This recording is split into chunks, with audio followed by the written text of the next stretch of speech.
And the camera just makes me silly. It's so silly. But you guys are gonna edit it and take stuff. Yeah, No, yeah. good. Oh, that's totally fine.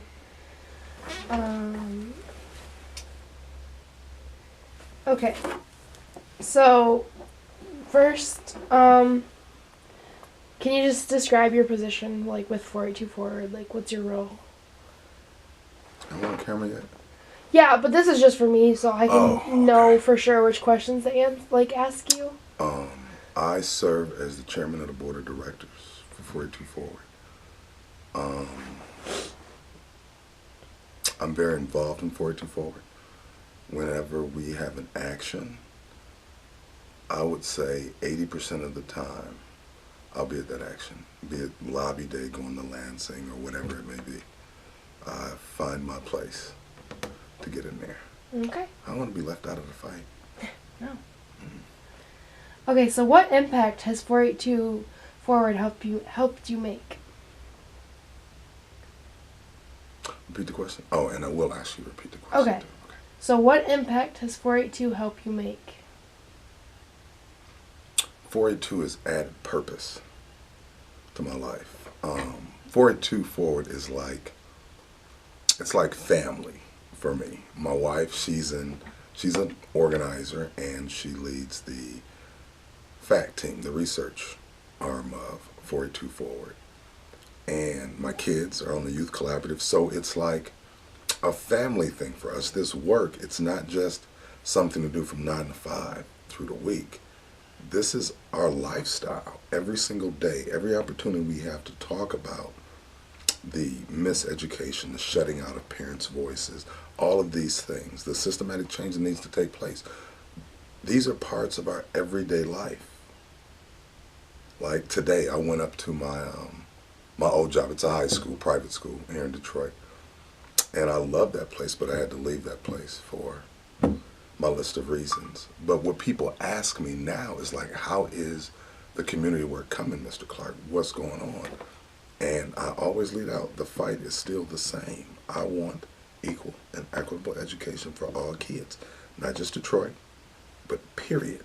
I don't care where you live. I don't think a child should be penalized for choices that his parents made, because a child's financial situation, the amount of resources he has access to, it's not his responsibility. He's a visitor to this thing we call world, the world. It's his parents. But why are we punishing him? Why don't we give him everything that he or she needs now so that he won't make the choices that his parents made, which has placed him in, for example, in this neighborhood, an education desert. We have one high school. And I can understand if we had one high school that was known for being a top high school, but it's not.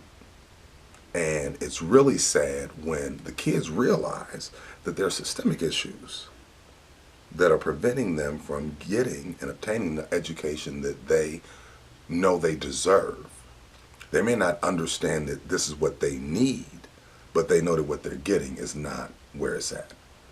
They have enough sense to know that there has to be something different, something better than what I'm getting here at this only high school that I have to go to. Okay.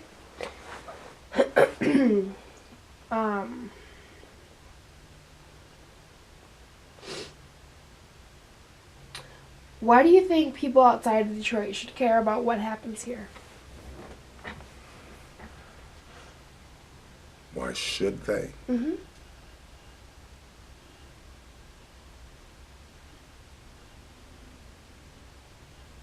A couple of reasons. One, because it's the right thing to do.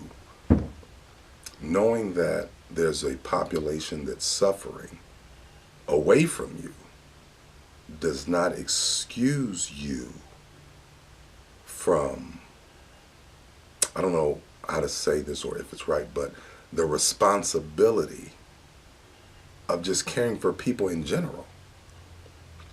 For example, if I lived in Rochester Hills, but had some knowledge of what was going on to the kids of Detroit, being the type of person that I am, I'm looking for a 482 Forward. I'm looking for a way into this fight. Just because my children don't have to deal with what they have to deal with, they shouldn't have to deal with that. Because I recognize it's not the child's fault. When it comes to education, education's been around for years.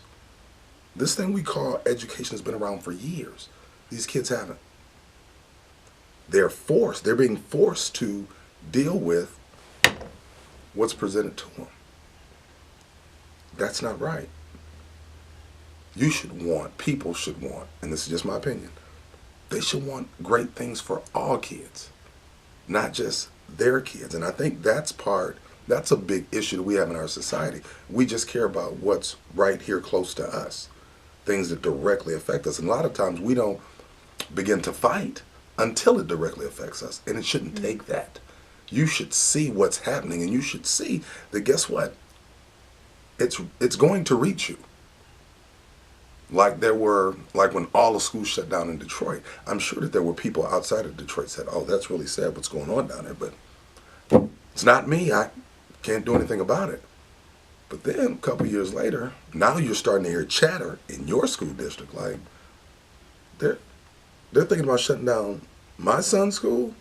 Oh no, this is not, no, I can't stand for this. But you stood for it and you watched it happen to an entire city and did nothing. That is wrong, but it's not too late. See, that's the thing. A lot of people believe that once a fight gets to a certain point, that, oh, it's going to be okay. No. We need you. Not only we need you, we want you in this fight.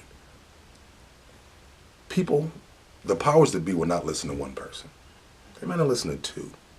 But 2,000, we're going to get somebody's attention. So what 482 Forward is doing is they're presenting opportunities to anybody that wants to help and get engaged in this fight. They're giving you an opportunity. So I guess in short, to answer your question, they should care, because it may be us today, but next year it might be you. Okay, just so you know, we had an interview yesterday, and it was a very similar answer that we just gave.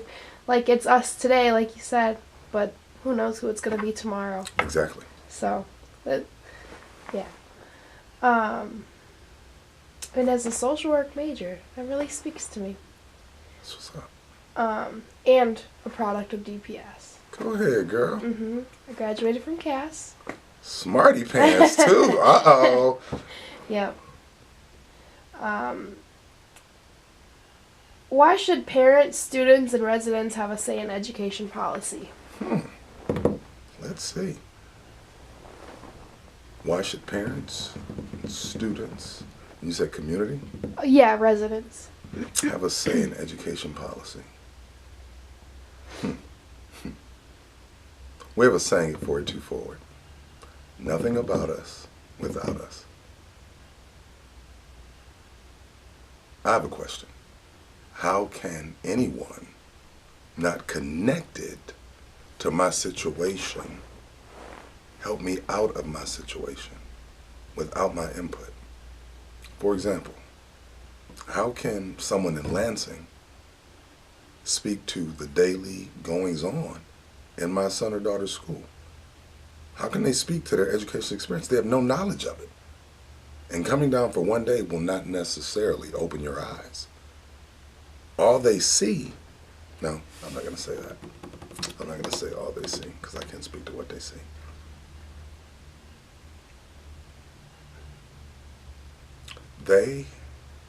Okay, quick story. A mom and her son, they get up, they live in this neighborhood in Brightmoor, and they have to walk to school because they don't have transportation. As they walk to school, they pass 5 vacant houses that are just burnt out, dilapidated. They just sit there. They pass those houses, they go up another block, and they see burnt out cars, just blight. Then they get to the corner of their school property, and they see trash. They see bottles, see rubbish just outside. That kid is seeing all of this. He's taking all of this in. He may not be processing the way an adult would, but he sees it. Parent continues to walk. They're going into the school. The parent is thinking, why is the outside of my son's school looking like this? What does this say about this institution? You walk into the institution, the secretary woke up on the wrong side of the bed. Now she's in a funky mood, and she has no time nor patience to deal with any concerns that you have right now. So now this parent is like, well, who do I talk to if the gatekeeper is shutting me out? Sounds similar to what a lot of parents feel like. I can't talk to my son's teacher. I have to make an appointment. Why is it so hard for me to get engaged in my son's educational career? Why is this like this? Why is it so hard? And then they say, well, you're a bad parent, you don't care. No, I'm not a bad parent. I just don't know the power that I have. People that go through this every day, they know the truth. They don't necessarily hear what they say in Lansing about the laws and school closure. They don't necessarily get that memo. But what they do know is what it's like every single day walking Johnny to school. Johnny's getting ready to go to high school.